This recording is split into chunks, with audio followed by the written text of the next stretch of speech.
ତାକର ବୁଦ୍ଧିମାନ ହଉଛେ 5। ନମସ୍କାର ଦର୍ଶକ ବନ୍ଧୁ, ଯଦି ଭିଡ଼ିଓ ଭଲ ଲାଗବା ତ ନିଚେ ଫେସବୁକ୍ରେ ଦେଖୁଥିବ ତ ଫଲୋଟେ କରବ, ଲାଇକ୍ଟେ କରବ, କମେଣ୍ଟଟେ କରବ କି ରାଶିଫଳର ଭବିଷ୍ୟତ କାଣା ମୁଇଁ ଭଲ କହୁଛେ ନା ଖରାପ କହୁଛେ ଆପଣମାନେ କମେଣ୍ଟ ମାଧ୍ୟମରେ ଜଣାବେ। ओम नमः शिवाय, जय जगन्नाथ, जय सीताराम। नमस्कार दर्शक बंधु, आमे मेष राशि फल विषय आमे जानिबा जार ना होउछे लोकनाथ शर्मा, लोकनाथ मिश्र। आमे तांकर टाइटिल के छाणी देमा आउ तांको नाम ने आमे गुणना करमा, लोकनाथ ने गुणना करमा। तांको राशि फल होउछे मेष राशि।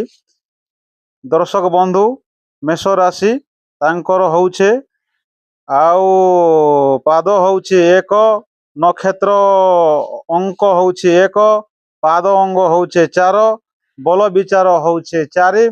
दर्शक बंधु, वीडियो जदि आपण मन जदि भल लागबा फेसबुक जदि देखुछे फेसबुक पेज के फॉलो करबे आउ लाइक